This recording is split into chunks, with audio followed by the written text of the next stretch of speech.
morning, Kuya! Good morning, Kuya! Good morning, Kuya! Morning po, Kuya. Good morning, Kuya! Good morning, Kuya! Good morning, Kuya. Good morning, Kuya! Good morning, Kuya. Good morning, Kuya! Good morning. La la la la! Good morning, Kuya! One more day to go. Friday na. So, Thursday na kayo. Yes, 5:50 na ng umaga. Of course, September 22, 2016. Kasama po natin ngayon si Doc Joseph. For sure, may the Emperor. Na may interesting topic from Japan. Yes. From Japan ba, Doc Joseph? Yes, from Japan. Isang box galing Japan. Wala mo chocolate dyan, Doc Joseph. Mamaya, magana tayo. Sige, bagong lahat. And of course, syempre, we will start our day with this question, di ba? Kasi I'm sure kayo, may mga ina-experience kayo, may mga nangyayari sa inyong mga buhay na hindi natin inaasahan or minsan hindi yun yung ating gustong mangyari para sa atin. Nagugulat tayo, no? Tapos sinasabi natin, siguro yan talaga. Or kaya may mga gusto tayo na hindi natin nakuha. So sinasabi natin na, hindi para sa'yo. Ganyan, di ba? Kung para sa'yo, makukuha mo. Kung hindi, hindi para sa'yo. So, ang tanong po natin, ang tao po ba ay may takdang kapalaran na kahit ano pa ang gawin niya, kung hindi iyon ang takda para sa kanya, ay wala siyang magagawa? Nasagutin po yan ni Brother Eddie Soriano sa pamamagitan po ng Biblia. Dito po para po sa ating Biblically Speaking.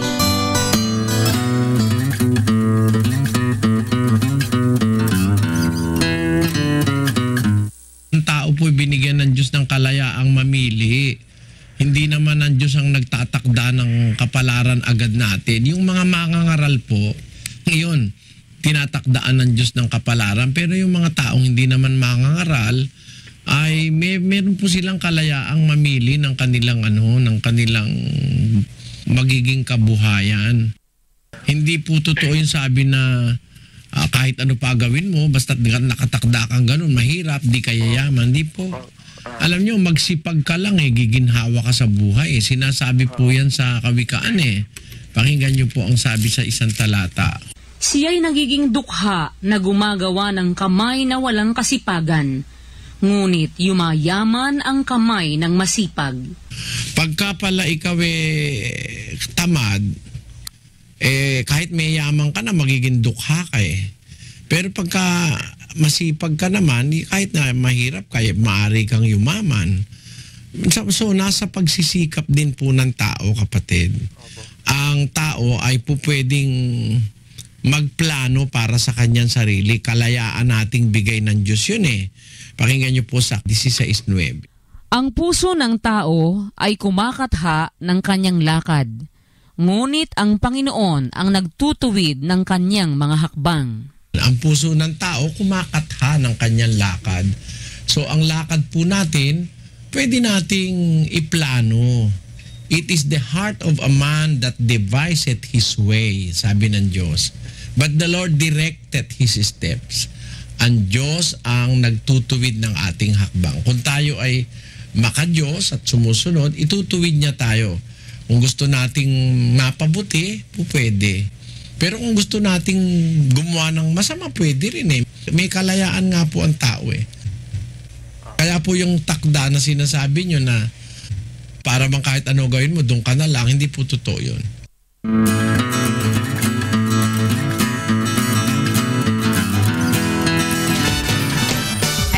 Napakagandang aral na binigay sa atin ni Brother Eddie Soriano. Sabi nga nila, kung may mga aral o mga pagsubok tayo sa buhay, it is our free will, it is our choice to be the victor or the victim. Maraming salamat po, Brother Eddie Soriano, para po sa ating Biblically Speaking.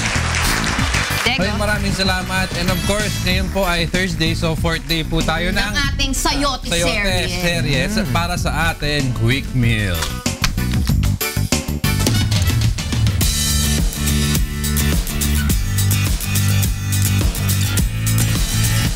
Okay, Erica, kahapon kahapon, wala ka, di ba? Yes, hindi ako nagising. Hindi ka nagising. Well, today kasi, meron tayong napakasimpleng recipe, di ba? Pero of course, alam naman natin ang sayote on its own. Very nutritious na yan. Yes. Oo. Kaya ang gagawin natin, Diego, mga kasangbahay, ay ginisang sayote with oyster Teka lang, sauce. huwag ka naman i-intro mo yung kasama mo. Ayun! Yung guest, May guest ka, di mo ini-intro. Akala ko na-intro mo na kanina. Sige, Feeling chef. go. Oo, syempre mga kasangbahay sa ating quick meal, makakasama natin ang the one and only na si Doc Joseph Lee. Ang kaisa-isang Chef Emperor. Emperor Chef Joseph Lee. Susunod. Chef na, doktor pa, Emperor na. Susutin ko yung Imperial chef mo. Para sa Emperor, ito ang ating recipe for today. Ginisang sayote. With oyster sauce. Ingredients. Ayan, siyempre, ang sikat na sayote. Sayote. Oo, meron din tayong isang kamatis. Iklog. At meron din tayong garlic. Onions. And oyster sauce. Tapos, salt and pepper. Pepper, yan. Oo, yan mga kasangbahay. Napakadali lang ng ating quick meal kayon. Kaya ito ang paggawa nito. Yan. Initin ng pan. Of course. Lagyan ng Olive oil. then garlic. Tapos, samahan na rin po yan mga kasangbahay ng white onion. Dapat importante, Kikay, inahalo mo rin. Yung tomato, tapos yung sayote natin. Lagyan ng sayote, yan, salt and pepper, yan. And syempre, lagyan natin ng water. Dito ka. Then oyster sauce. Yan, pampalasa. Saka ang Itlog. itlog. Mga kasangbahay. And ayun na po ang ating ginisang sayote with oyster sauce. Pwede naman yan Pwede i-main dish yan. Kasi kawawa naman si sayote laging Side dish. laging side dish. At tapos meron siyang olive oil, di ba? Alam niyo ba ang olive oil, 1.5 tablespoon na yan is equivalent of Joseph to 400 milligrams of ibuprofen or paracetamol. So, natural painkiller yan. No. Tatanong ko lang Chef Diego talaga. Yung Oyster sauce. Okay. Meron kang ibang sauce na pwedeng Pwede bang toyo? Wala Ang oyster sauce, pinalapot na toyo lang naman yan with sugar So, kung wala ka oyster sauce, soy sauce, cornstarch, and sugar. okay. Pwede Pwedeng substitute. Yes. Alright. Erika, ano ang nangyari sa palengke?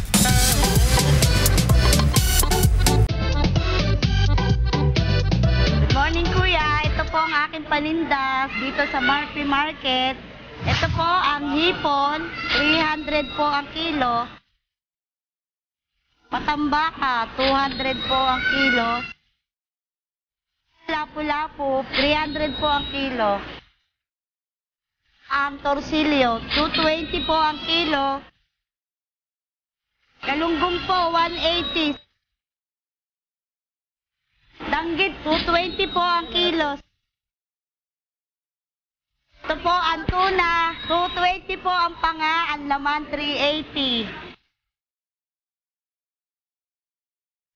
Maya-maya, 400 po ang kilo.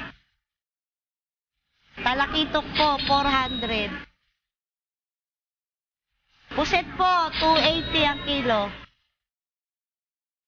Tahong, 100 po kilo. At yan po ang aking presyo ng panindang isda. Salamat po sa Good Morning Kuya at sa 4 Direction Ads.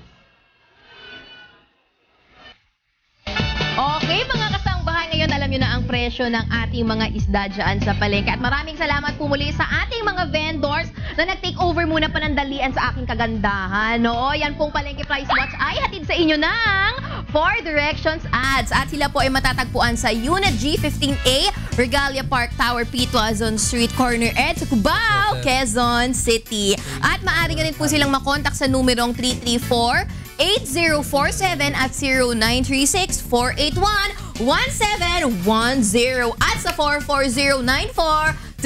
Maraming salamat po muli sa 4 Directions Ads. Of course, gusto rin natin magpasalamat sa Patrol. Good morning, Kuya. I would like to thank Patrol. Ayaw mo bang tumaba? Ayaw! Go with the power of 500. Go with the power of Patrol. And Live It. Take care of your liver with Live It. Available at all leading drugstores nationwide. And good morning, Kuya. I would also like to thank New Moms, maging bidang nanay sa New Moms Malunggay at OsteoGuard Tulong Iwas, Osteoarthritis sa OsteoGuard. Go, galaw! Wow! La la la la. La la. Okay, welcome back. And of course, meron tayong interesting topic ngayon with Doc Joseph para sa kanyang segment na Usapang Pangkalusugan.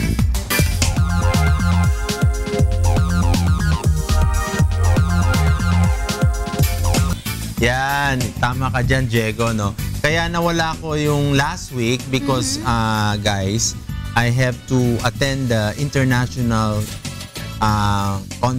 Incontinence Society Conference, no? Ito yung conference wherein lahat ng mga ASEAN countries with some, we invited some foreigners from other, like sa States, to talk about the disease that is emerging, no? Parang virus Emerging lang. No? market. Incontinence. Bakit, Diego and guys na, no? Kasi minsan, hindi natin pinapansin na meron pala tayong na sakit na tinatawag nating urinary incontinence. Okay? Now, kailangan maklasify natin ano ba ang incontinence. Pag sinabi mo incontinence ay leak. No? So pag sinabi mong leak, yung pantog natin tsaka yung daanan ng ihi, yung tubig, yung tubo, yung urethra, yung mga sphincter natin hindi nagko-coordinate. Somehow. Hindi sila nag-uusap. Hindi sila nag-uusap. Okay, mahirap hindi nag-uusap, 'di ba? Oo, kanya-kanya silang buhay. Okay. Now, it has been found out na recently na ang pantog natin, pag sinabi natin pantog or yung urinary bladder, tingnan mo yung itsura, ay meron tayong mga receptor na in layman's, ang receptor is sabi natin ay parang signals. Diba may smart towers tayo, globe. Okay? Tapos may ang pantog, meron ding mga ganyan. Ito yung mga signals are very important for what? For contraction and yung voiding pag-ihi ng ating ng pantog, no? So na initially ang meron lang nakita kasi before yung mga alpha receptors, yung muscarinic receptors. Lately nakakita na sila there is beta 3. Beta 3 receptors is maganda kasi this is the one now that controls yung mga minsan pag nagpapagamot tayo o may iniinom tayong gamot, hindi natin nare-resolve na bakit meron pa ring incontinence yung isang individual. Okay? Incontinence can come even post yung multiparous, yung maraming deliveries, 'di ba? Magkakaroon ka ng incontinence. Pwede yung mangyari 'yon. So So they found out that number one, natuklasan nila, meron pa pala isang receptor. So tatlo na. Kung sinasabi natin may smart, may globe, may sun. So tatlong element 'yon, no? Which is maganda kasi dinadiscover. So you know that yung pantog natin is very intricate. Minsan sinasabi natin, di ba, Diego?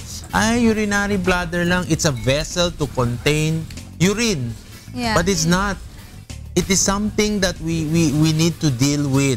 At importante siyang organ. Hindi lang siyang reservoir. Pag sinabi mong reservoir, iiwan lang yung ihi. Then later on, pag na-signal ng lalabas yung ihi, lalabas. Okay? No, sinasabi natin incontinence kasi hindi nagko-coordinate. You have muscles between the bladder and the urethra na nagko-control. So, pag punong-puno na yung pantog mo, kailangan, isisignal niya yung brain mo, kailangan lumabas ng ihi. That is the proper physiological way. Pag hindi pa siya puno, hindi mo na siya lalabas. What happens in incontinence is, hindi pa siya puno, lumalabas na. Then, the term is leak. No, may para kang ihi pero hindi naman marami pero lumalabas. It makes your underwears wet. Okay. There's one type you call distress incontinence. There's another type you call yung physiologic na sinasabi natin. Minsan because you laugh, you giggle. You're laughing so hard. Oo, pwede kaya kinakabahan ka, ini-interview parang nalilik ka, naiihi ka, di ba? Minsan sinasabi, parang akong naiihi na hindi mo alam. Okay. Then, you have your overactive bladder. Ibig sabihin, what is overactive bladder? Hindi sinasabing medyo OA yung pantog. Pwede na Konti sabihin pa lang OA. sending signal. Oo, yeah. You're sending signals to let the patient na umihi na wala pa sa proper timing. Na hindi pa puno. Na hindi pa puno. Okay. Pwedeng maliit ang pantog, pwedeng malaki ang pantog. For some people, lalo na yung mga kalalakihan, malaki ang prostate, may barado, pwedeng mangyari yon. Okay. Now, what we have found out, na itong kondisyon, maraming gamot. No? You started with oral medications. Ang oral medications, pwede yan para makontrol yung pantog natin. Now, yung latest ngayon sa convention that I attended in Tokyo, they found a cure to the third receptor, yung B3 na sinasabi na, which is good. Kasi dati dalawa lang Kong. Ngayon, nahanap nila yung B3. So, nakita na nila yung tatlong signal towers, which is good. Nakokontrol mo na. Then, previously, you have your gels, you have your tampons that you put there, especially for females. For females. Oo. So, in order to prevent yung incontinence. Okay. Minsan kasi ginagawa niya physiologically yung, 'di ba, yung pelvic exercise, 'di ba? Yung Kegels, you know, that sasabihin ng OB mo, sige, exercise mo siya para lumakas ang muscle mo, makontrol mo. But sometimes yung exercise mo is not enough, magli-leak ka pa rin. So management went through what? They even done injections like Botox, collagen, no? They injected that. So sabi nila, pwede pa ba iba? So yung ibang treatment na ginagawa, which is the same na pinag-usapan natin before, is yung PRP. Yung stem cell. Yes, stem cells. Diba? They inject your own blood and put it there. Para, the purpose of it is para makontrol at ma-improve yung... Ma-rejuvenate siya. Yes, ma-improve yung muscle mo. Rejuvenation, correct ka dyan, Angel, is to improve the muscle control. Yung muscle natin. Not only it brings out youthfulness. Oo. Tanong ko lang, Doc Joseph, who gets affected? Of course, mention mo kanina, pwedeng male, pwedeng female, pati bata? Yes. Or does it have to be na medyo middle age ka na pataas? Magandang tanong yan, Angel. Kasi ito it runs through all age group. No? Wala siyang particular na pag 50 years old ka na, magkakaroon ka ng urinary But it does not matter. Wala siyang i-define natin para malinaw sa viewers. Pag sabi mo incontinence, siya? Leak. Yeah, Pwede leak. bang hindi siya leak yung every 20 minutes sa CR yung tao? That's a different condition. iba na yun. That's a different condition. Pag sinabi mong leak kasi talagang konti lang. And you know na ihi siya. Pero yung volume niya, hindi marami. How about, Doc Joseph, yung karamihan nangyayari sa mga lalaki na, alam natin after men go to the CR, di ba? Meron yung... Meron tumutulo, may leftover. Ginagawa nila yung you shake it twice. Yeah. Di ba? I mean, it's a common fact naman. So you shake it twice and then afterwards, pag mag-zipper na yung mga lalaki, karamihan na, I mean, it's a common joke na biglang may pipiga na 3 pa, 4 na patak, biglang yung pantalon mo na That's is normal. that That's normal because that's parang last squeeze ng ng pantog. That is where they found out the third receptor that is doing that. Yung parang yung paano yung partner ko parang gigil na parang. Diba? May kilig. May kilig. Correct. Yung kasi minsan hindi ka naihi. Kasi ang turo nila, yung term pagpag, twice lang. Don't go beyond 2 kasi that's different already daw. Yeah. So karamihan, the third receptor is responsible for the additional leak out the of the additional leak. Ibig sabihin, yun ang ilalabas mo pa. Yun ang minsan pag nailabas mo, di ba, you feel good, you feel comfortable, di ba? Oo. Doc Joseph, Ngumingiti ka nun may katanungan din ako, medyo nakakahiya to. Minsan kasi, parang sa kababaihan. Nakababuyan? Hindi, kababaihan, ano to? Excuse me, babae ako, I am not a pig. Grabe ka, unfriend kita. Hindi, going back, Doc Joseph, minsan sa kababaihan, for example, after mo mag-urinate, when you see your underwear, tapos, alam mo, parang merong wet area, is that also incontinent? Yes. Basta yung amount hindi siya sufficient na parang ihi na. Yung tipong malaking sakop. Marami. Medyo malaki yung yung malaki yung wet areas mo. Baka ihi na talaga. No, I'm not talking about myself. I'm talking about the women who experience grabe kayo. Pero that's incontinence, Doc. Then you have to, basta importante, yung volume niya, hindi siya karami, yung maraming-marami. No, pag i-spot lang or area lang, that could be considered Para incontinence. maiwasan yun, ano ang magagawa ng babae? Panty liner? Oo. Hindi, una magpapacheck ka, no? Kasi lalo na pag frequent yan. Especially pag nulliparous, pag sinabi mo nulliparous, wala ka pang anak. That's difficult. Pag multiparous ka, nanganak ka na, at least you can probably have, may dahilan ka. Lalo na pag nulliparous and you have that, you have to have check. You have to have it checked kasi you might have problems later on pag nanganak ka. Baka mag-aggravate yung incontinence mo. Sige. Meron kang incontinence. Ano siya, pwede pa siyang mag-normalize or management na lang talaga? Yes, pwede siya mag-normalize. Pwede pa. We have medications to do that at mag-improve kasi wag mo lang siyang palalain. Kasi incontinence naman kasi is control of the sphincter and para mag-ayos lang sila. Di ba sabi ko kanina kung kailangan mag-usap. Pag hindi nag-uusap, magulo. Yan. Mag-text.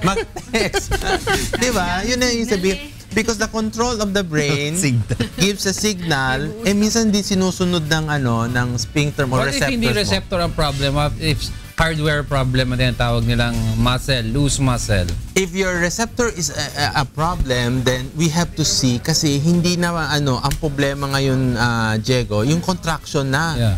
Minsan nagkakaroon tayong sinasabi natin bladder atony, naninigas yung pantog. And that could entail probably surgical procedure na. Kasi talagang wala na, nasira na yung mga towers mo eh. What we're talking about now is yung pwede pang remedyohan na walang surgery. Yes. Doc, yung question ko, yung feeling ba ng incontinence, parang yung feeling din ng nawiwiwi ka?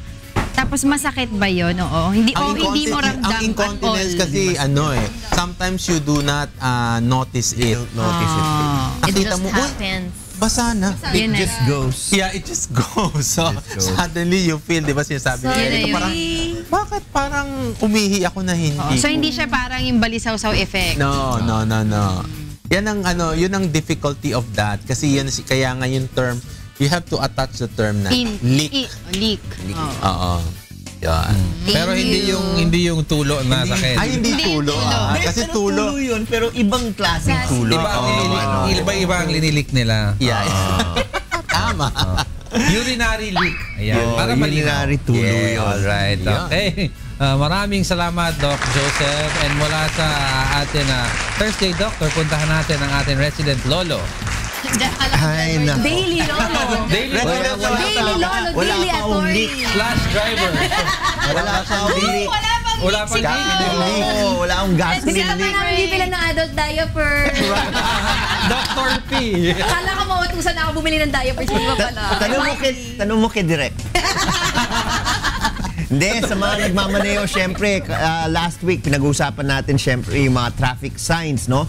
Maraming traffic signs ang hindi alam ng ating mga drivers. At yan rin po ang isang topic nga ni Kuya sa Get It Straight with Daniel Luzon. Nung kinausap po niya yung LTO LTO administrator po natin o USEC, no?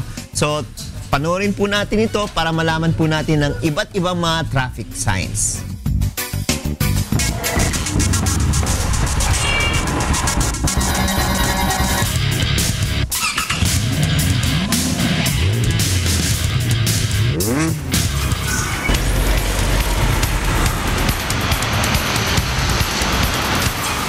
Ito pong mga sign na to, ito po ay category ng warning sign. So, ang ibig sabihin po nitong number 1, so siya po ang tinatawag na chevron. So, bago po tayo dumating sa isang curve na daan, so bibigyan na tayo ng warning, yung dadaanan natin ay pwedeng pa-curve, pa-kanan o pa-kaliwa. Pagka po ang daan ay pa-kanan, so curve sa right, so makikita po natin siya sa left side. Ngayon, kung pa-curve naman po sa kaliwa, makikita naman po natin siya sa right side. Ang ibig sabihin po ng ating traffic sign na ito po yung pagkakadesign ng ating kalsada pagpasok ng tunnel na 2 meters ang lapad ng sasakyan na pwedeng pumasok sa tunnel. So pag sumobra po sa 2 meters, sasabit na po yung gilid ng ating sasakyan sa tunnel. So magkokos po tayo ng traffic.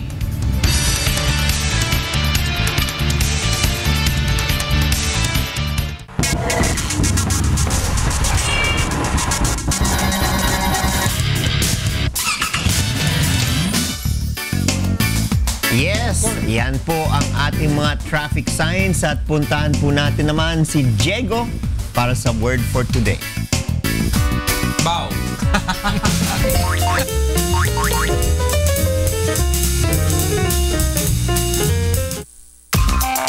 Word for the day.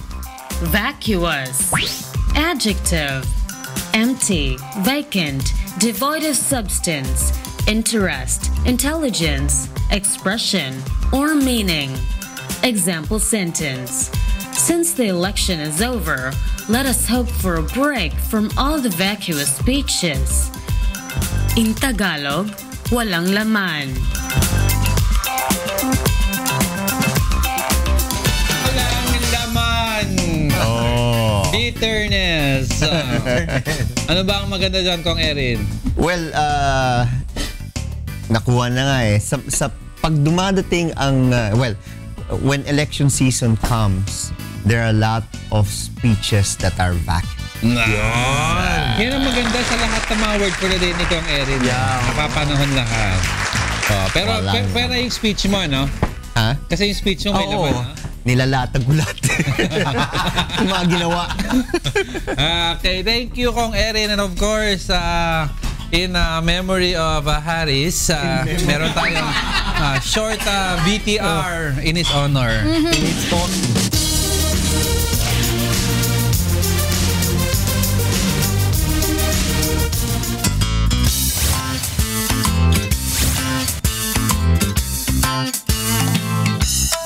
Ay, good morning kuya, good morning sa ating mga kasambahay, at good morning po sa mga kasama natin dyan sa bahay. Alam niyo po ba, nandito ako sa scout area sa Quezon City. Pero alam niyo po ba, ito po habang naglalakad ako, may nakita akong gumagapang na halaman. Alam niyo po kung ano ito? Ito ang tinatawag nating sayote. Okay, ang sayote po ay napakasarap po na pagkain din po yan. Pero ito lang po, minsan ako confused po tayo sa sayote at sa kalabasa. Ang kalabasa po, almost the same po yan, mas malapad lang po ang dahon at gumagapang po yan sa ground o sa lupa. Ito naman pong sayote, nakakita niyo po ito? Yan po yung kumakapit, kaya po gumagapang po yan sa inyo pong pader o kaya po sa inyong mga bakod. Anyway, alam niyo po ba ng sayote po ay napakasarap na pagkain? Ito po ay pwede natin isawag sa ating mga gulay, ginigisa po natin sa mga sardinas o kung ano pa man. Ang sayote po ay mataas po sa ating fiber, dietary fiber. So nakakatulong po yan sa mga constipated, sa mga hirap pong dumumi. Therefore, nakakapag-lose weight. So yung mga matataba, syempre po malaking posibilidad po na pumayat po sila.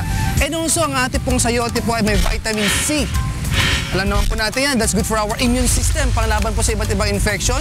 At hindi lang po yan, meron din po taglay ng mga minerals tulad po ng magnesium, zinc, at calcium, pampalakas ng buto at pampalakas din po ng ating pong resistensya. Kaya naman po, kapag may nakita po kayong mga sayote, tignan nyo po kung may bunga at iulam po natin yan. Sa mga bata matanda, napakasarap po ng ating pong sayote. Kaya nga po mga kasambahay, lagi niyo po kaming sasamahan dahil po sa mga dagdag kaalaman, kahit po sa lansangan ay meron po kayong maaasahan. And you're always on the go! Ano natutunan nyo? Kayong dalawa. Kayong dalawa. Yung sayote at kalabasa na pagkahalo nila yung dahon. Diba? Magkamukha daw kasi. Nakakalising. Uy, mag-hi tayo doon sa mga nanonood sa atin sa Facebook. Go! Sa Facebook Live. Ayan o, meron sa atin dito sa Live from Abu Dhabi. Live from Abu Dhabi. Good morning po sa mga taga Abu Dhabi. Hello! Okay, puntahan naman natin si Attorney G, Beth, and si Tito Jokas. La la la la. Okay, mga kasambahay, nagbabalik po ang Good Morning Kuya at ang saktong oras po natin ay 6:22 na po ng umaga. And syempre, Thursday po ngayon and I'm sure hindi mawawala ang ating resident financial advisor na si Ninang Risa para sa ikonsulta mo.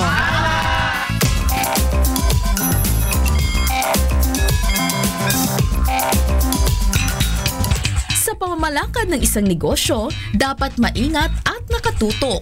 Ngunit may ilang mga negosyanteng hindi marunong tumingin kung sila'y nalulugi na.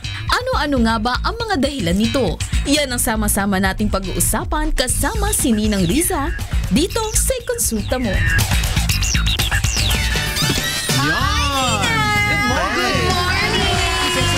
Kasama na natin ulit every Thursday ang resident financial advisor natin na si Ninang Riza. Maganda guys ang topic natin ngayon, di ba? Tungkol sa negosyo. Hindi lang negosyo, ang importanteng element yan. Paano mo na malalaman, guys, kung nalulugi na ang iyong negosyo? Paano nga, Ninang? Tingnan mo yung bottom line. Pag nalulugi ka, unang sign yun na talagang, yung wala ka nang kikita, mas malaki na expenses mo, lugi ka na, yun ang titingnan mo, pag wala ka nang kinikita. And then number 2, kung wala ka nang pag-asang kumita, kasi pwedeng nalulugi ka, pero makaka-recover ka pa. Pero may mga senyales ba maliban dun sa nabanggit mo? Parang, sige, wala na mga income na dumadating, pero mga telltale signs na masasabi natin na kailangan na isara ito o... pag alam mo napasay na, kasi di ba merong mga businesses na parang pad lang siya, di ba? Tapos kung hindi ka naman nag-i-innovate, yun ang yun, nakakasawa na. Tapos kung yung mga tao hindi ka na pinag-uusapan, tapos kung sobra na yung competition, pinapatay ka na ng competition. So yun yung mga dahilan. Pero ang gusto kong malaman, sino ba dito ang mga nagnegosyo na? At nagde-negosyo. So ano yung mga experience nyo like Monica? May time ba na nalugi na yung negosyo mo at ano yung naging dahilan? Yes. Well, normally, kasi yung amin naman, per event hindi siya parang tulad ng iba na nakapwesto and doon lang. So, ang madalas na nagiging cause if lugi kami, yung lugar. Kasi kulang ang foot traffic, talagang konti yung mga taong dumadaan, yung area talaga. So most of the time, yun yung nagiging cause sa akin, Nina. In my case. Pero at least one time lang yan, no? Diba? Paminsan-minsan, yes. Ikaw naman, Rina. Pag hindi lang natututukan yung business, diba? At saka kapag wala kang tao kasing tumutulong sa'yo, parang feeling mo ikaw lang yung gumagawa, medyo unproductive na rin. Yan yung mga dahilan. So, isa yan, yung negligence. So, pagka napabayaan mo yung negosyo mo, maraming way na napapabayaan yung negosyo, yan, sure ang pagkalugi mo dyan. No, pag yung isang araw na benta mo, hindi makover, at least 2 to 3 days, hindi makover yung rent mo, sabihin there's something going on already. Hindi na kaya masustain ng iyong negosyo. Kaya nga kailangan, pag magne-negosyo ka, maggawa ka muna ng parang feasibility study. Kahit naman hindi masyadong scientific, aalamin mo. Yung tama si Angela, kasi ang isa sa pinakamalaking cost, yung pagre-renta. So, kung ang renta mo, for example, 30,000 a month, 1,000 na yan kada araw. Ang tanong, magkano ba ang mabibenta mo? Kung ang rate of return mo is say 20% lang, hindi ba? Paano mo makukuha yung 1,000? Kailangan meron kang 5,000 na benta sa isang araw para makover mo yung renta mo lang. Paano pa yung tao mo? So, kailangan, alamin mo lahat ng expenses mo, and then kailangan yung mga expenses na pwede mong maiwasan. For example, wag ka muna magrenta, di ba? Lalo na kung nagsisimula ka. Online ka na lang or sa bahay ka na lang para yung malalaking cost ng business mo, maiiwasan mo muna. Masasabi mo ba, Ninang, na kunyari, kagaya nila Monica, ni Talia, yung ikaw lang mismo ang nagpundar para gumawa ng negosyo, o mas maganda, kumuha ka ng partner mo at least makakatulong, mas mapreprevent ang paglugi nun? Or wala ring wala ring... Case to case yan, Doc Joseph. Ang pinaka-importante kung kukuha tayo ng kapartner ay may added value sa negosyo natin. So for example, yung kapartner mo ay walang kaalaman pero may kapital na pera at kailangan mo ng pera, then kunin mo siya, siyang magbibigay ng money. Kung may money ka naman at yung kapartner mo naman ay siya naman ang nakakaalam ng pasikot-sikot ng negosyo, then kukunin mo siya. So, titingnan mo, ano ba ang mga kailangan mo sa negosyo? Pera ba? Kailangan mo ba ng technology? Kailangan mo ba ng operations, yung magpapatakbo? Kailangan mo ba ng marketing na tao? Kasi kung ang negosyo mo pagbibenta, syempre kailangan mo magaling sa marketing. So kung yung kapartner mo ay yun ang forte, then kukunin mo siya. So ang lagi nating titingnan, ano yung need mo sa nakapartner sa negosyo mo at yun ang kukunin natin. Para hindi ka malugi. Ninang may tinatawag sila na ROI or Return of Investment, di ba? Tama ba yung sinasabi nila na kapag maliit lang yung negosyo mo, kailangan within 6 months nakuha mo na yung ROI mo. Tapos kapag medyo malaki, 1 to 2 years ay dapat nakapag-ROI ka na para hindi nalulugi yung business. Walang konkretong formula dyan. Kasi ang titingnan mo, yung projection mo at saka yung kung ano yung standard nung kung ano yung negosyo mo. So for example, ang going standard sa mga restaurant, kailangan in 1 year mabawi mo na, then dapat ganun din ang mangyayari sa'yo or wala pang 1 year, mabawi mo na. Tapos depende rin yan sa haba ng PC mo at depende sa kung ano yung negosyo mo. So for example, sa pagkain yan, di ba? So, normally nga, pwede mo na yung makuha dapat in 6 months to 1 year. Kung maliit lang. Pero for example, nag-invest ka ng, say, fine dining na restaurant, tapos ang capital mo ay mga, say, 5 million. Siguro makukuha mo yan in 3 to 5 years. Yung ganon. So, lahat yan, kailangan mong kahit papano, magpe-pencil pushing ka, magsusulat ka ng may target date ka, na pag ganitong time, dapat nakuha na natin yung ating ROI. Otherwise, we're not doing good. And then, you reinvent yourself, and then you improve, and then tingnan nyo kung paano mo mas mapapabilis yung pagkuha ng capital mo. Oo. Importante rin, di ba guys? Yung passion mo dun sa gagawin mong negosyo. Minsan pag wala kang alam, tapos nag-a-assign ka lang ng isang individual or yung partner mo, baka malugi ka. No? Yan yung pangalawa, Doc Joseph, na sinasabi natin na kung bakit nalulugi, yung inexperience. So, kung wala kang experience doon sa business mo, tapos hindi ka nag-aaral, ang pinakamaganda doon, di ba marami kumukuha ng mga consultants? Tapos, yung iba, parang kumukuha ng kapartner na marunong. So, kailangang masolusyonan mo yung inexperience mo. Yon. Tapos, yung pangatlo na parang dahilan kung bakit tayo malulugi, yung ating greed, yung kasakiman, kung gahaman ka. Kasi pag gusto mo masyadong malaking kinikita mo, normally short change mo yung mga customers mo. For example, gumagawa ka ng perfume, kukuntian mo yung scent, o kaya pagkain, yung mga ingredients, hindi yung mga mahalang, hindi yung mga quality na ingredients ang ilalagay mo. So, kailangan din kasi, meron tayong yung bibigay natin yung best, yung value for money sa ating mga customers. Kasi yun yung babalik-balikan nila tayo. The more na mas maganda yung produkto natin at mas pinakinabangan nila, the more nalalago yung negosyo natin. Ina, meron tayong isang question sa isa sa ating mga kasambahay. No? Siya si Jeremy Garcia from Taytay Rizal. At according sa kanya, mayroon daw kasi siyang kaibigan na sa gitna naman daw nung negosyo, boom na boom, no? So, ibig sabihin patok. Pero bigla na lang daw bumagsak at ang problema, hindi na-assess nung kaibigan niya kung bakit bumagsak. So, ano daw po ba dapat yung ginawa niya?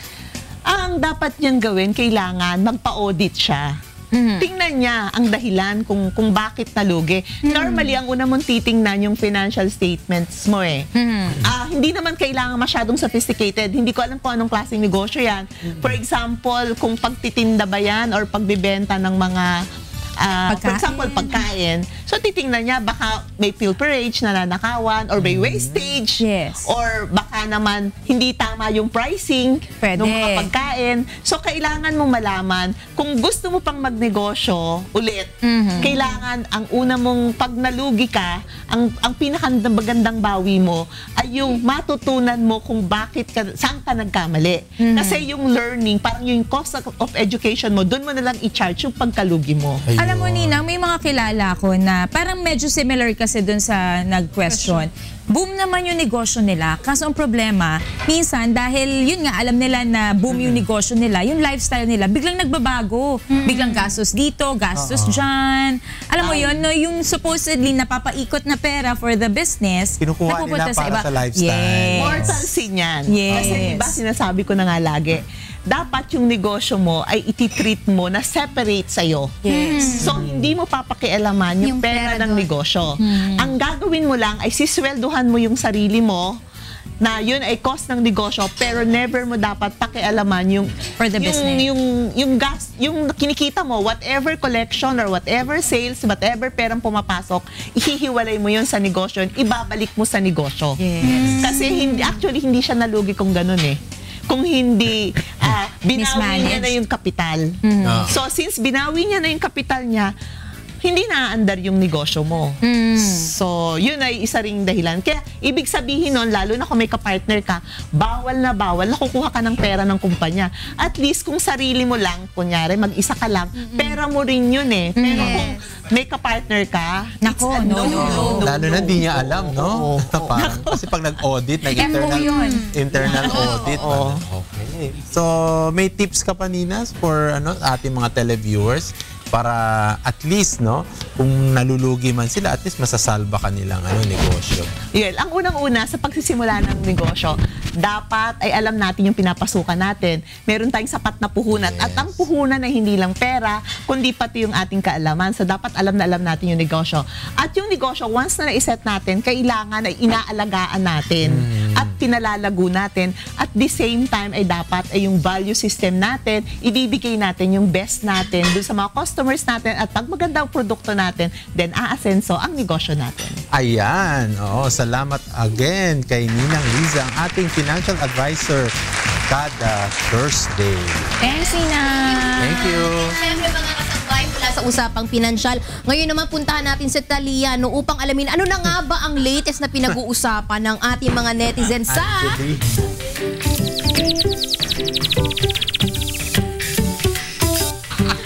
Unahan ko na kayo kasi si Jegs eh.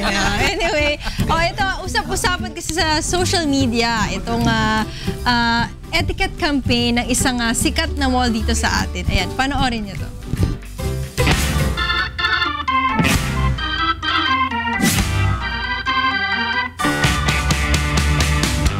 Umani ng papuri mula sa mga Pinoy ang escalator etiquette campaign ng isang malaking mall chain sa bansa, kung saan hinihikayat nila ang publiko na tumayo sa kanan at maglakad naman sa kaliwa sa tuwing gagamit ng escalator. Kaugnay nito, makikita sa tabi ng kanilang mga escalator ang isang poster. Habang sa deckboard naman ng mga ito ay may nakadikit na walk at stand sticker na nagsisilbing paalala sa mga gumagamit ng escalator.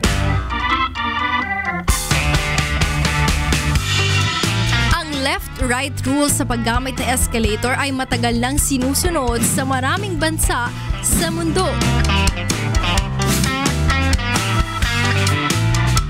Kaya naman ikinatuwa ng marami ang nasabing campaign. Umaasa sila na sa pamamagitan nito ay matututong sumunod at magkaroon ng disiplina ang ating mga kababayan.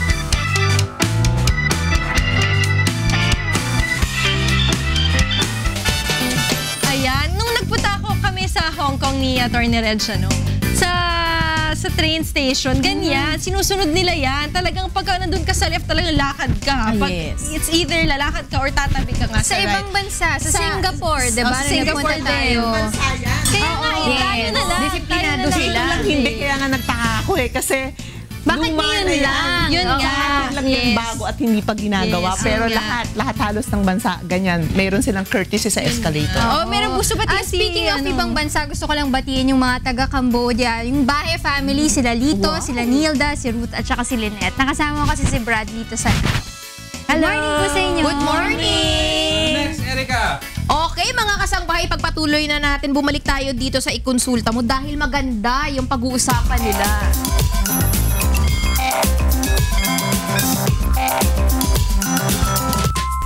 Karamihan sa atin ay gumagamit ng social media, pero iilan ang nakakaalam ng marapat at responsableng paggamit ng mga ito. Ano-ano nga ba ang mga responsableng paraan ng paggamit ng social media? Ano-ano ang mga dapat at hindi dapat gawin ng mga gumagamit nito? Ang marapat na paraan ng paggamit ng social media ang siya nating pag-uusapan ngayong umaga. Hi, Kong Erin! Good morning! Kasama po natin si Mr. Amos Manlangit. Uy, maganda yung topic nyo, Kong. Pag-uusapan natin tungkol sa social media. Siyempre, ang pinaka-importanting tanong, handa ba ang lahat sa social media?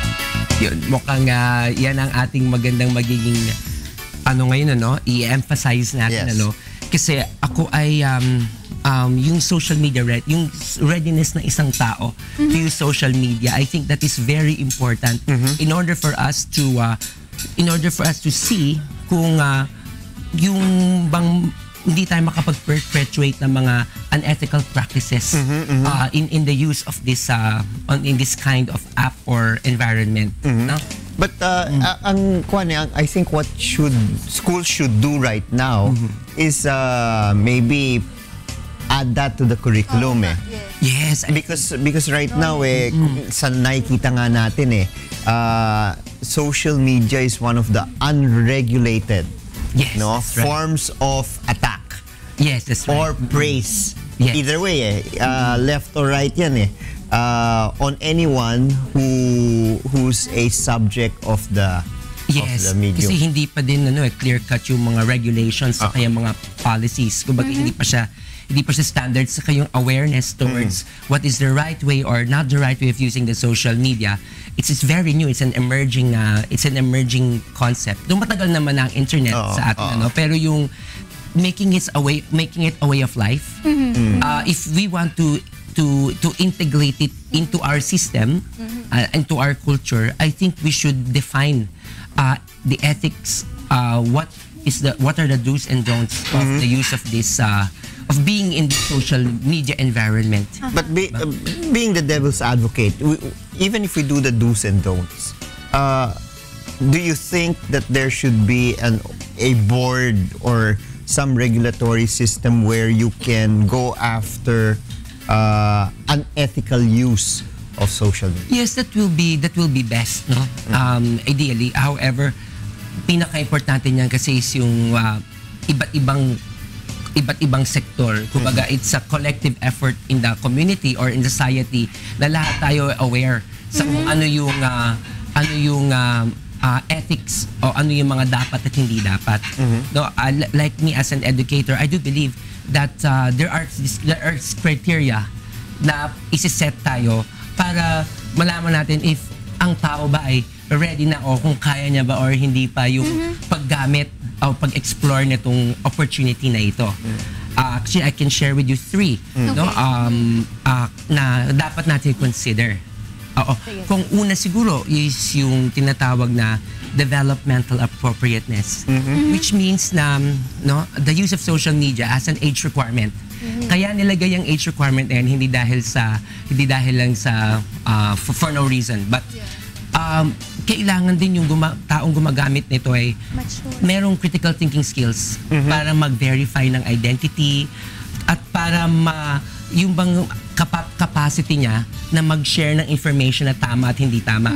Of course, kapag hindi pa developmentally kaya nung bata, for example, you 13-year-old or 12-year-old na makakita ng isang information, hindi niya alam naman kung paano i-verify dahil hindi pa critically ang kanyang way ng pag-iisip, i-share niya agad yan. So, sa karamihan o sa general society, baka sabihin unethical yun, pero hindi rin yung kasalanan ng taong nag-share na yun dahil siya ay wala pa sa tamang edad. So, that is the first thing that we should consider. No, pangalawa kong is the level of mental ability. Okay. Kasi as a special education practitioner, I've seen there are some na mga individuals na nag-express sila that they believe na tama yon, pero yung pala medyo socially hindi na acceptable. Kasi syempre yung kanilang intellectual abilities cannot really discern or determine kung yung bang kanilang sinashare is tama pa or hindi. Let's say yung tao may develop na isang fixation, obsession towards something. Tapos na hindi niya kayang ma-regulate yung sarili niya sa pag-express. Yung mamay makikita mo sa post na tuloy-tuloy na, sunod-sunod na lalabas siya as an unethical practice in a general sense. Yes. But dahil hindi ready yung tao, ang nangyayari is that na lumalabo, nagiging unethical practice siya na hindi naman nakikita ng tao na unethical. Kasi very relative kasi yung ethics di ba? At kaya ako napakahalaga yung readiness ng isang tao na gamitin ito. And pangatlo, Kong, is yung extent of disclosing information. Yeah, Kasi alam nyo tayo, very expressive ang naturally isang tao. And wala lang masama kung ikaw ay mag-express ng sarili. Kaya minsan, yung minsan na hindi masyado mo nang na-disclose yung sarili mo, and it will place you at risk. No, of people who can take advantage of that disclosure that you're doing, such as yun nga, nag-humiliate, naging viral, nagkakaroon ng cyberbullying, things like this, which are now very, very big issues in the social media practice. So, I think the main question is here, before a person will fully explore the potential of this technology is he or she social media ready? Sir Amos, dun sa huli mo sinabi, actually parang it's a big debate, no? Yung pagde-disclose sa mga personal opinions, personal expressions mo, no? Kasi parang like kahapon, meron tayong isang naging guest dito, sabi niya talaga, introvert siya. And yun lang yung medium niya to express herself and to, you know, get connected with other people. Pero some other people say naman, you're not supposed to, you know, say too much thoughts sa social media mo. Pero kasi ang point nila, this is my personal account. How come I cannot do that? Yes. So how do you determine ano yung limit, saan ka dapat mag-stop, hanggang saan lang dapat? Yeah, and I think that's where the education, like what you mentioned a while ago, that's where the education and the awareness building and the campaigning for ethical use of social media practice will come into place. No? And kung ito ay na-feel na pumapasok din sa the curriculum and sa mga sa education using media, no? At iba pang mga areas kung saan makaka-reach ng pinakamaraming audience. So then they will realize that it is not the sole area where you can express. Though you can express there, but of course, at the end of the day, it's really more of self-regulation. Kumbaga yung how do we say this? Yung appropriateness ng iyong pag-explore o pag-share na iyong sarili using this tool. Ako, ang tingin ko baka dyan pumapasok, kailangan na lang iset yung privacy settings niya.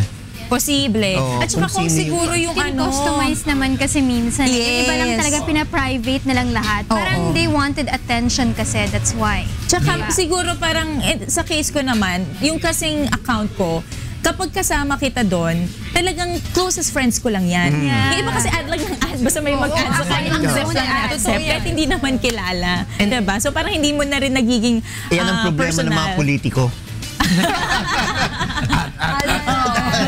Basta maraming friends. Sir, yung question na mention nyo kanina, yung maganda nga i-add to sa curriculum natin, doon sa mga estudyante. At what age dapat tingin nyo minumulat na natin itong mga bata na sa social media o sa technology? Yung awareness of this technology can be as young as your early graders. Actually, even kindergarten nga or mga bata may idea na But I think yung time that they are able to think more critically, to discern. Usually nasa high school na, lower intermediate, grade 6, grade 4, grade 5. Since this is the time they're exploring ideas and yung mga fascination nila with words. Of course, we use words when you communicate with social media, and this is that time wherein they are fascinated with the bigger world. Okay, maraming salamat, Amos Manlangit, sa iyong pagtulong sa atin dito sa usapin ng social media. Diego? Alright, maraming salamat, Kong Irene. Of course, it's one of our favorite times of the day. Dahil after this, pwede tayo kumain. Ito ang atin What's for Breakfast.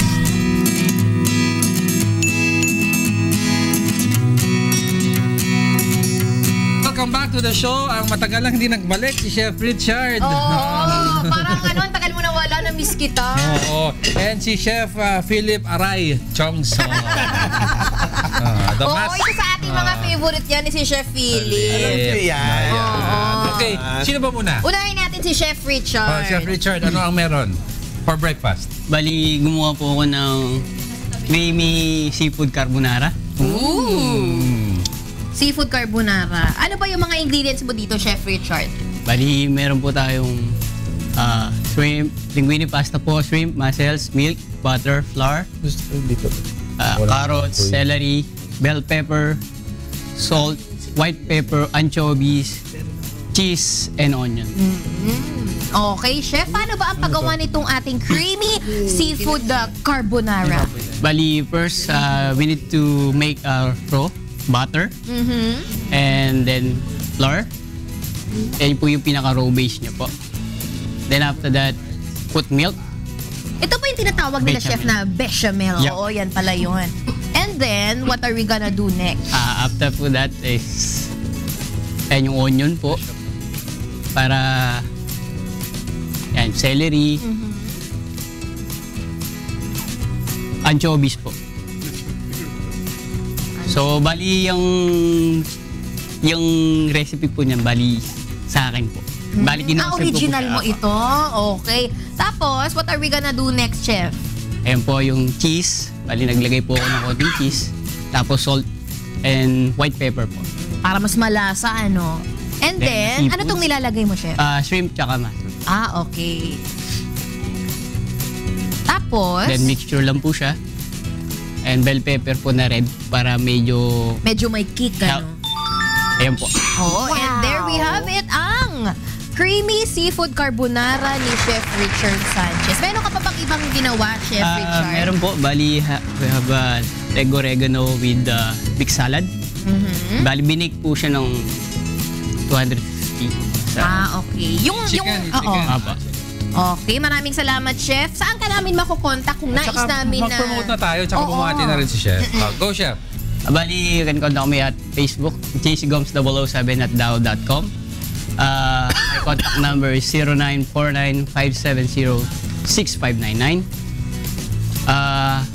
Muna po, salamat po sa Diyos. Sa muli pong isang mabuting pagkakataon po ang nihatid po sa amin. At binabati ko po ang aking tatay na belated happy birthday po. Kahapon po siya nag-birthday.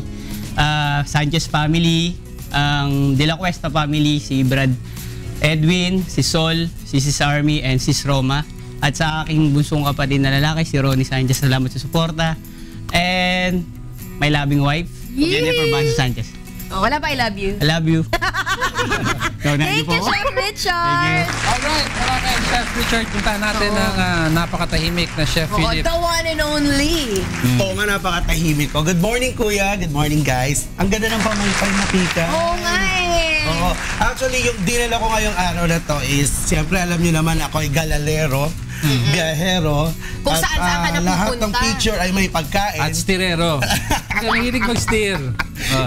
Kaya meron akong dinala, galing pa yan ng Bicol and Quezon. So this one is a Bicol recipe tayo. Nationwide ang mga dishes mo ngayon. Ano pangalan ng dish mo? Pansit bato, pero Chinese style pansit bato. Pansit bato. Kasi yung pansit bato talaga, basic lang na onion and garlic. Then, nilalagyan na siya ng vinegar. So this time, tinwist ko na lang ng konti to a regular pansit canton. That's the mukha. And it's called pansit bato. So that's our recipe for today. Ingredients. Ingredients natin, kung ano yung gulay na available. Actually, pansit comes with carrots, sayote, we got celery, and then cabbage. Then we have onion, garlic. We can actually, may nakita kasi akong shrimp. So nag-add ako kanina, but we have the chicken breast or the fillet, and then we got the sesame oil, salt and pepper to taste, garlic, and this time, instead of soy sauce, I add a little yung barbecue marinade na sauce para medyo doon mo na kunin yung sweetness ng pansit bato natin. So timing to for General Bato. Hindi, joke. Yan nga din yung naisip ko kanina eh. Nakita ko sa ingredients mo, meron ka pang sliced mince at julienne. Actually, may julienne ka pa. What's julienne? Ano saan ang julienne mo dito? Julienne ba yan? Yung julienne na tunaw na yan. Hindi naman julienne yan eh. May katanungan ako, ano yung julienne? Babae lang yung alam ko na julienne eh. Yun yung hiwa. Basta yun. Going back to the procedure. Go! Okay, madali lang siyang lutuin. So this time, ang aalalayan lang natin dito, takot yung iba magluto ng pansit because of water. Nabibiting yung tubig. So this time, the typical procedure ng pagluluto, dinadahan-dahan. Ang laki ng Julian. Hindi siya fine Julian. Big Julian. Big Julian yan. We got garlic and onions sa tail lang. Then, we had the chicken. So, this time around, Julian din? Julian din yung chicken actually. Okay. So, hindi cubes yan. So, i-cover lang natin para mabilis maluto. Kasi, medyo nagra-rush ako today. So, this one is a quick pancit canton ang term natin dito. No? Then, after nun, so, isatay lang natin yan, lululiin, and i-add na natin yung matitigas na gulay. So, this time, mauna yung sayote at saka yung carrots. Okay. Para ma-steam natin yung veggies, kunin natin yung flavor from the chicken, nag-glaze na rin natin yung pan natin, and at the same time, i-add na natin yung additional vegetable natin on top kasi nag-steam naman yan. Yes. And this time around, tsaka natin siya lalagyan ng water. Alright. Yeah, so dinagdagan ko talaga yung gulay para, alam mo, may... Para masustansya. Yes, so this time yung pag-water, normally for 250 grams of pancit, umuubos tayo ng roughly around 750 ml of water para sigurado tayo. Since this one is 100 ml, approximately around 1.5 liters halos ang 1 90. part water, 1/4 part noodles. Okay. Yes. And then this time we add the barbecue marinade, and I add the patis na doon kasi para alam ko favorite ko yan, Diego, so we add the patis. And then this time lang natin pakulaan, sesame oil, and then itong pansit bato na to pag in-add natin siya, yung pancit bato natin, pag in-add natin siya, medyo matagal siyang lutuin compared to a regular pancit canton. Kasi yun yung difference nung pancit bato sa habhab. Yung habhab, I think it's kamuting kahoy. This one is rice war lang siya. With kalabasa and all. And pag niluto na siya, ayan siya. So, medyo parang pasta. Parang linguine nga yung pansit mo Pero this time, medyo al dente ang ginawa ko dyan. Medyo matigas-tigas. At mapapansin yung saktong-sakto ang tubig. Alright. Ano pa ang prepare natin, Philip? Siyempre, dahil sa pagbabiyahe ko, nagpaluto ako ng authentic na na tinatawag nating Bicol Express. Kaya Josie, salamat. Pinuto yan. And of course, the famous pinangat na laging dinadayo ng mga tao. But this one, I use plain lang. So, wala tayong... Pinangat is laing. Laing yan. Laing na. Ayan. And banana chips na hindi na nakita, naubos na agad. Oo, na pinapak na namin kanina pa. So, wala nang natira. Okay, sino ang babatiin? Mag-promote tayo. Okay, first, I would like to thank Subic Tourism. Last week, nagkaroon ako ng event with the professional bartenders. Congratulations to all the champion in the Philippines, sa Asia. And then, this coming Saturday, I will be at Soler to launch my first, of course, coffee business franchise in the Philippines. Yan yung slimming coffee. Slimming coffee. Wag lang kumakain ng marami. And then, of course, this coming Friday, I will be at Batangas City naman. And of course, I would like to promote na rin my product, which is Eximius.